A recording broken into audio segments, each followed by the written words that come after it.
Hi guys, welcome to the class. मैं Aditya Poddar sir स्वागत करते हैं आपका यूट्यूब के इस चैनल आदित्य मैथ्स पे। स्टूडेंट्स, अभी हम लोग आईआईटी का प्रीवियस ईयर क्वेश्चंस का सीरीज चला रहे हैं मैट्रिक्स एंड डिटर्मिनेंट चैप्टर का।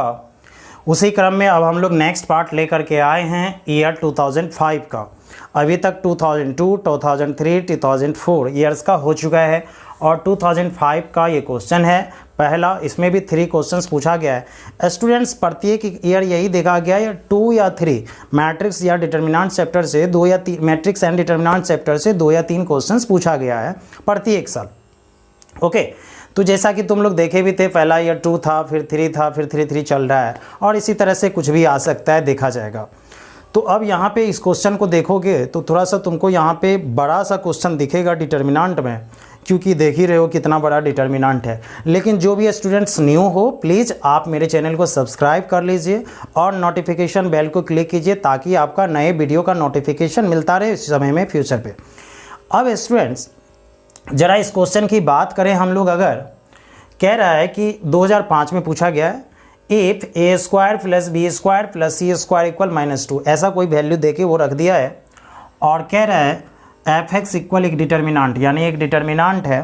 तो कहता है then degree of the f x का डिग्री क्या होगा। तो यानी यहाँ पे एफ एक्स का डिग्री क्या मतलब क्या होगा वो समझा रहे हैं। एफ एक्स का डिग्री क्या होगा, 4 ऑप्शन है, 2, 3, 0, 1। ऐसे क्वेश्चन में टाइम भी लगा सकते हो और थोड़ा टाइम को रिड्यूस यानी कम भी कर सकते हो। तो टाइम लगा सकते हो, जो जनरली स्टूडेंट्स लगाता है। रिड्यूस कैसे करोगे वो भी मैं बताऊंगा यहाँ पे। ओके स्टूडेंट्स, तो तुम जरा ये समझ लो पहले कि डिग्री का मतलब क्या हुआ। एफ एक्स इक्वल, इधर एक्स का एक्सप्रेशन है, देखो एक्स है, ए बी सी से मतलब मत रखना, वो कुछ है नहीं। जब भी डिग्री काउंट होता है, जो हिंदी मीडियम के बच्चे होंगे, घात, वो हमेशा वेरिएबल का पावर देखा जाता है। डिग्री किससे काउंट करते हैं, वेरिएबल का पावर, और वेरिएबल इसमें कौन है, एक्स। तो एक्स का पावर क्या आएगा वही तुमसे पूछ रहा है, सीधा सीधा बात समझ लो। किसका पावर, एक्स का पावर क्या आएगा वही तुमसे पूछा जा रहा है यहाँ पे। तो स्टूडेंट्स, ऐसे क्वेश्चंस को हम लोग कैसे सॉल्व करेंगे। पहला नियम तो ये है कि फाइनली तो भाई सॉल्व करेंगे, इसको एक्सपेंड करेंगे। एक पॉलिनोमियल आएगा और जो भी पॉलिनोमियल आएगा उसका डिग्री देख लेंगे। जरूर इस चारों में से कोई ना कोई तो होगा ही और उसको हम लोग आंसर टिक कर लेंगे। जरा हम ऊपर मिटा रहे।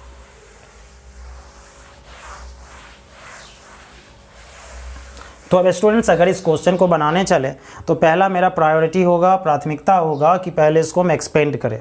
लेकिन क्या ये आसानी से एक्सपेंड होगा, नहीं होगा। कुछ जगह कंफ्यूज मत करना।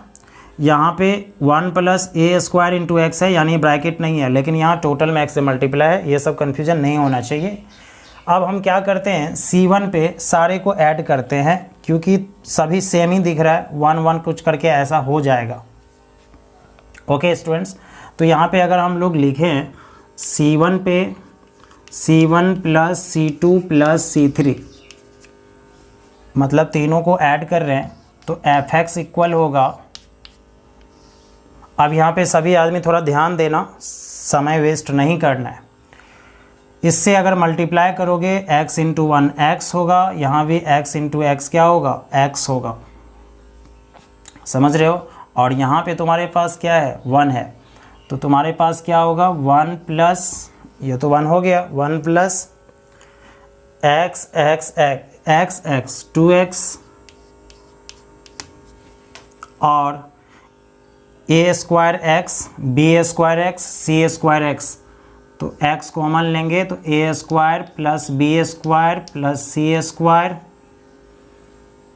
बाहर में भी x होगा। ओके, ज़रा एक बार ऐड करके तुम लोग देख लेना, ये बिल्कुल आएगा ही। अब दूसरे की बात करें तो फिर देख लो तुम लोग भी, x × 1 x, 1 x × 1 x, तो 1 + 2x फिर आएगा और यहाँ भी फिर वही आएगा, a² + b² + c² × x। ज़रा समझा देते फिर से, तुम लोग को देख लो। x × 1 x, x × 1 x, 2x हुआ, यहाँ 1 है तो 1 + 2x हुआ। अब a² x b² x c² x, x common लिए, a² + b² + c², वही लिख रहे हैं। ठीक है, चलो थर्ड में भी यही होगा, फाइनल वही होना है। 1 + 2x a square plus b square plus c square, बाहर में एक्स, बाकी सबको तो सेम रखना है। तो यानी यहाँ पे हो गया 1 प्लस बी स्क्वायर टोटल में इंटू एक्स, फिर यहाँ 1 plus b square into x, और यहाँ पे 1 प्लस बी स्क्वायर टोटल में x, 1 plus c square x total में, 1 प्लस फिर सी स्क्वायर टोटल में एक्स, और 1 प्लस सी स्क्वायर एक्स, ऐसा हुआ। ओके स्टूडेंट्स, हम नीचे वाले को मिटा रहे हैं।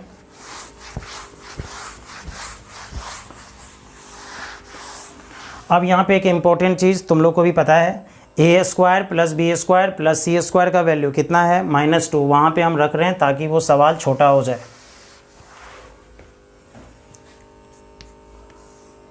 1, अब हम कुछ नहीं लिख रहे हैं, ध्यान देना, तुम लोग समझते रहना। 1 1 हम कह रहे हैं ये टोटल 1 ही हो रहा है, 1 1 1 1। अब कहोगे सर ये कैसे कह रहे हैं आप, ध्यान देना सब आदमी। A square plus b square plus c square, -2 हुआ तो -2 इंटू एक्स, -2x और प्लस 2x खत्म। फिर a square plus b square plus c square, -2 into x, -2x plus 2x खत्म, ये भी खत्म। तो क्या बचा, 1 1 1। सबको समझ में आया होगा, आशा करते हैं। अब मेरा सेकेंड कॉलम है 1 प्लस बी स्क्वायर टोटल में x, 1 plus b square x, 1 plus b square into x, और यहाँ 1 plus c square into x, 1 plus c square x total में, और यहाँ simple 1 plus c square into x. अब चूँकि 1 आ गया तो एक्सपेंड करना आसान हो गया इस डिटर्मिनेंट को। तो इस डिटर्मिनेंट को एक्सपेंड करने के लिए अब सबको पता है क्या क्या करते हैं। R1 में R2 सब्ट्रैक्ट करेंगे, R2 में R3, तो R1 arrow, R1 minus R2 minus R2, R1 minus R2 हो गया, और फिर R2 पे R2 माइनस R3। लेकिन जान लो एक बात, ये एक्स्ट्रा काम हो रहा है यहाँ पे। अगर हम 1 से एक्सपेंड करें, थोड़ा समझ लो, 1 से एक्सपेंड करें तो this into this, x into x क्या होगा, एक्स स्क्वायर, और माइनस एक्स इंटू एक्स क्या होगा, एक्स स्क्वायर। पावर कितना मिला, 2। हम हो गया मेरा आंसर, 2 वाला आंसर हो गया। हम नहीं बनाएंगे इसको, लेकिन ये काम जो कर रहे हैं वो तुम लोगों के कारण कर रहे हैं, ठीक है, ये थोड़ा सा ध्यान रखना। तो चलो अब ये काम थोड़ा सा कर लें हम। 1 माइनस 1 हो गया 0, 1 माइनस 1 यहाँ भी हो गया 0, और यहाँ हो गया 1। ध्यान देना सब, x इंटू 1 x माइनस 1 हो गया यहाँ पे, और बी स्क्वायर एक्स ख़त्म, x इंटू 1 x हुआ, 1 माइनस एक्स हो जाएगा, और बी स्क्वायर एक्स ख़त्म हो गया, और थर्ड में जो है वही होगा। यहाँ पे दिस माइनस दिस तो फाइनल 0 हो जाएगा, उसमें कुछ सोचने वाला बात नहीं है। x इंटू 1 x माइनस 1 हो जाएगा, और फिर सी स्क्वायर एक्स ख़त्म हो जाएगा, 1 plus c square into x हो जाएगा। अब 0 आ गया। सबको पता होता है कि ऐसे डिटर्मिनेंट को एक्सपेंड करने में परेशानी नहीं होती है ना। तो अब क्या करोगे, ऐसे डिटर्मिनेंट को एक्सपेंड कैसे करोगे, 1 से करोगे भाई, 1 का कॉलम बंद, 1 का रो बंद, x माइनस 1 का whole square, minus 1 minus x into 0 0 हुआ, 1 माइनस एक्स का whole square, x square minus 2x plus 1, ये आया fx। सब आदमी अब तुम लोग आराम से बोल सकते हो इस पॉलिनोमियल यानी इस बहुपद का डिग्री यानी घात कितना है, 2, तो डिग्री इज इक्वल टू 2, यही मेरा आंसर हुआ। बट इतना काम करने की कोई आवश्यकता नहीं थे, वहीं पे हम तय कर चुके थे क्या होगा, ठीक है। तो समय बचा सकते हो, कैसे बचा सकते हो कि इसको एक्सपेंड नहीं करेंगे, यहीं पे देख रहे थे x इंटू एक्स स्क्वायर यानी डिग्री 2 होने वाला था। चलो अब मिटा रहे इसको।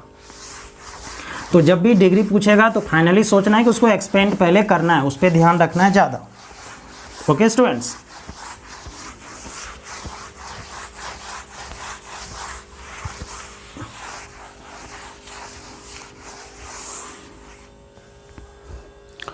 अब चलते हैं स्टूडेंट्स हम लोग एक क्वेश्चन की ओर, मतलब second, A square minus A plus I is equal to 0, या ओ कहो, कुछ भी कह सकते हो। ए इनवर्स इक्वल व्हाट, पहला ऑप्शन आई माइनस ए, दूसरा ऑप्शन ए माइनस आई, तीसरा option A, fourth option A plus I. Okay, एक छोटा सा क्वेश्चन है और विद इन 10 सेकेंड 20 सेकेंड ये सॉल्व हो जाएगा स्टूडेंट्स। कह रहा है वो हम लोगों का इक्वेशन एक दिया है, पढ़ा चुके हैं मल्टीप्लिकेशन चैप्टर में, प्रोडक्ट ऑफ मैट्रिसेस में कैली हैमिल्टन इक्वेशंस बोले थे, और वहाँ से ये ऑप्शन चुनना है कि कौन सा होगा, ए इन्वर्स क्या आएगा। तो याद करो, बहुतों को पता भी होगा कि ऐसे वक्त अगर ए इन्वर्स निकालना होता था तो हम लोग दोनों साइड ए इन्वर्स से ही मल्टीप्लाई कर देते थे ताकि ए इन्वर्स लाना ना पड़े अलग से मेहनत। तो ध्यान देना सब आदमी, since A square minus A plus I equal to 0, दोनों साइड हमको ए इन्वर्स से मल्टीप्लाई करना है। तो multiplying A inverse both sides, दोनों साइड ऑन मल्टीप्लाइंग। तो अगर ए इन्वर्स से दोनों साइड मल्टीप्लाई करें तो A inverse into A square minus A inverse into A plus A inverse into I into A inverse into O या 0 जो कहना है कह सकते हो। ओके, अब ए स्क्वायर है, एक ए इसको दे दो, ए इन्वर्स इंटू ए, एक ए बचा लिए, ये कंबाइनली आई देगा। सभी को याद होगा अगर किसी मैट्रिक्स में उसी के इन्वर्स से मल्टीप्लाई कर देते तो वो क्या देता है, यूनिट मैट्रिक्स। तो ए इन्वर्स में अगर ए से मल्टीप्लाई करते हैं तो आई यानी यूनिट मैट्रिक्स देगा, और ए इन्वर्स में अगर आई से यानी किसी भी मैट्रिक्स में अगर आई से मल्टीप्लाई करते हैं कोई फ़र्क नहीं पड़ता उस मैट्रिक्स पे। तो ए इन्वर्स में अगर आई से मल्टीप्लाई करें तो ए इन्वर्स ही होगा, और ए इन्वर्स इंटू 0 तो जानते हैं ये 0 ही होगा। ए इन्वर्स इंटू ए क्या देगा, आई, बगल में A minus I plus A inverse equal to 0। A into I हो गया A minus I plus A inverse equal to 0। तो ए इन्वर्स इक्वल टू होगा माइनस आई उधर जाएगा प्लस आई, प्लस ए उधर जाएगा माइनस ए। तो हम लोग का आया ए इन्वर्स, थोड़ा समझ लो, माइनस आई उधर गया प्लस आई और प्लस ए उधर गया माइनस ए। तो A inverse equal I minus ए, कोई ऑप्शन ज़रूर होगा या फर्स्ट नंबर ही है। तो इस तरह से क्वेश्चन में कुछ था नहीं, अगर ये मल्टीप्लिकेशन करना बहुत जल्दी से जानते हो तो स्टूडेंट्स कोई भी दिक्कत नहीं होगी ऐसे क्वेश्चन में। बात समझ में आ रही है तो बोलो यस सर। तो इस क्वेश्चन को ऐसे ही सॉल्व करना, ठीक है। चलो नेक्स्ट क्वेश्चन चलते हैं।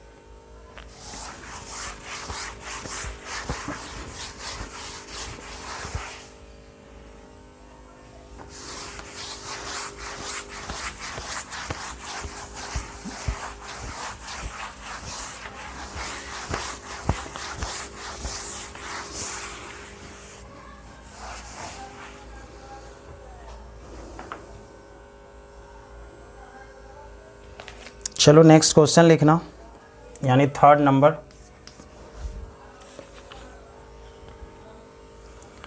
ए x plus y plus z, sorry alpha x है, alpha x plus y plus z is equal to alpha minus 1 x plus alpha y plus z is equal to alpha minus 1।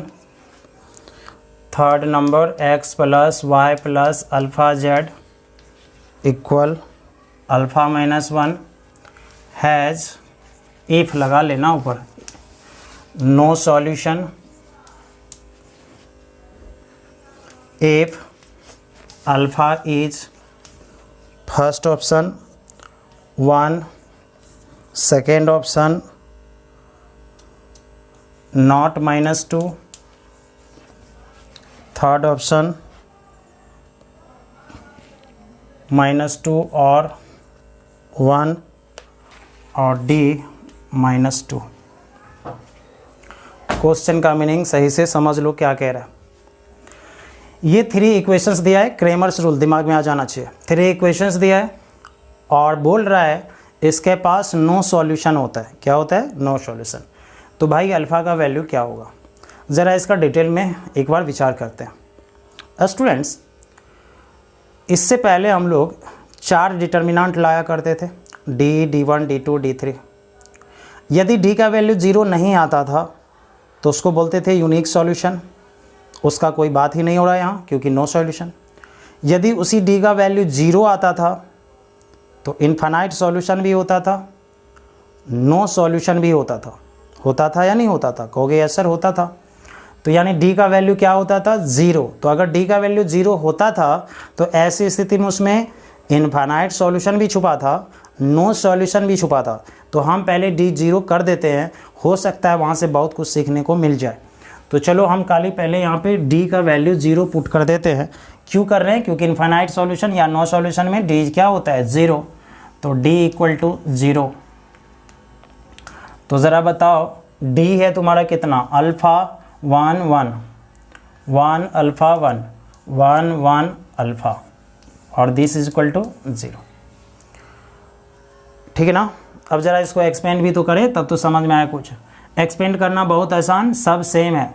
R1 पे सबको add कर देते हैं, जल्दी से expand हो जाएगा। तो अगर सबको एक्सपेंड करेंगे 1 1 2 तो अल्फ़ा + 2, वहाँ भी अल्फ़ा + 2, यहाँ भी अल्फ़ा + 2, 1 अल्फ़ा 1 1 1 अल्फ़ा = 0। ओके। अब देखो तो क्या C1 में C2 सब्ट्रैक्ट कर ले 0 हो जाएगा और C2 में C3 सब्ट्रैक्ट कर ले वो भी 0 हो जाएगा? कर ही लेते हैं। C1 में C2 सब्ट्रैक्ट और C2 में C3 सब्ट्रैक्ट। तो this minus this 0, this minus this भी 0 और उधर हो जाएगा अल्फ़ा + 2, 1 माइनस अल्फ़ा, अल्फ़ा -1 और यहाँ पे भी 1 1 - 1 0, 1 माइनस अल्फ़ा और यहाँ पे सिर्फ अल्फ़ा = 0। अब ज़रा इसको एक्सपेंड करते हैं तभी हम लोग को कुछ ज़्यादा समझ में आएगा। ओके, तुम लोग नोट कर लो, ऊपर ही मिटा रहे क्योंकि इधर तो समझना है।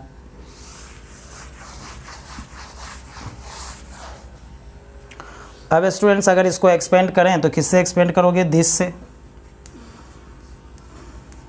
अल्फ़ा + 2 क्लोज इनटू में 1 माइनस अल्फ़ा का होल स्क्वायर, क्योंकि this minus this 0 minus into something, 0 ख़त्म हो गया और = में क्या है? 0। तो यहाँ पे या तो अल्फ़ा + 2 0 होगा या तो 1 माइनस अल्फ़ा = 0 का 1 माइनस अल्फ़ा का होल स्क्वायर 0 होगा।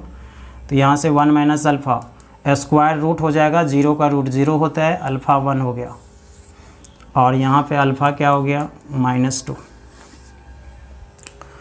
लेकिन तुम ऐसा नहीं कह सकते कि सर दोनों आंसर हो जाएगा, अल्फ़ा = -2 और अल्फ़ा = 1। कहोगे सर क्यों नहीं होगा दोनों आंसर? ज़रा थोड़ा सा यहाँ पे ध्यान देना सब आदमी। तुमसे बोल रहा है नो सॉल्यूशन होना चाहिए और ये जो कंडीशन को 0 करवाए इसमें नो सॉल्यूशन भी है, इनफाइनाइट सॉल्यूशन भी है। बात समझ में आ रही है? नो सॉल्यूशन भी है, इनफाइनाइट सॉल्यूशन भी है, लेकिन हमको किसके लिए आंसर चाहिए? नो सॉल्यूशन के लिए। ऐसी स्थिति में इक्वेशन को थोड़ा सेटिस्फाई करा के देख लो। अल्फ़ा = 1, अगर अल्फ़ा = 1 लोगे तो 1 × x हो गया x + y + z और 1 - 1 0, तो x + y + z = 0। यहाँ भी x + y + z = 0, यहाँ भी x + y + z = 0। तो यदि अल्फ़ा = 1 लेते हैं तो वो तीनों इक्वेशंस क्या हो जाता है? सेम। याद करो एक बेसिक कंसेप्ट हम बताए थे, अगर सारा इक्वेशन सेम हो इसका मतलब है उसके पास इनफाइनाइट सॉल्यूशन है। क्या है? इनफाइनाइट सॉल्यूशन है। तो यदि अल्फ़ा इक्वल टू 1 लेते हैं तो वो कौन सा सॉल्यूशन देना स्टार्ट कर देगा? Infinite solution. ज़रा इसके बारे में फिर देख लो ना। तो अगर 1 रखते हैं तो क्या होता है? x + y + z equal to 0, यही दे रहा है ना। तीनों इक्वेशंस यही दे रहा है, तो मतलब एक ही इक्वेशन हुआ। तो ज़रा बताओ, यहाँ पे कोई तुमसे पूछे जनरल क्वेश्चन कि x y z का वैल्यू क्या रखेंगे कि 0 हो जाएगा? भाई बहुत है पॉसिबल। 0 0 0 भी रख सकते हैं, 1 1 +1 -2 भी रख सकते हैं ना। तो अंत नहीं है इसका, कुछ भी रख सकते हैं। यानी अगर अल्फ़ा इक्वल टू 1 लेते हैं तो वो कौन सॉल्यूशन देगा? Infinite solution. कौन सॉल्यूशन देगा? इनफाइनाइट। तो इसको लिख देंगे फॉर इनफाइनाइट सॉल्यूशन। तो पक्का अब मेरा कौन होगा? Alpha equal to -2। Alpha equal to -2 किस में है? फर्स्ट में 1 है, सेकेंड में कहता है -2 नहीं होगा, -2 तो होना चाहिए। कह रहा है -2 या 1, -2 या 1 नहीं ले सकते, 1 तो इन्फाइनाइट के लिए होगा। तो पक्का क्या होगा? D, only -2। तो स्टूडेंट्स देखें, इस तरह से इस क्वेश्चन में कुछ भी नहीं था। क्रैमर्स रूल से तुम आसानी से सॉल्व कर सकते हो ऐसे क्वेश्चन को। और आज हम लोग 2005 यानी ईयर 2005 का 3 क्वेश्चंस देखे और मज़ा भी लगा होगा, तुम लोग को आया भी होगा। आशा करते सबको अच्छे से समझ में आया होगा। ओके स्टूडेंट्स, तब तक के लिए बाय। आप लोग देखिए इसको। धन्यवाद।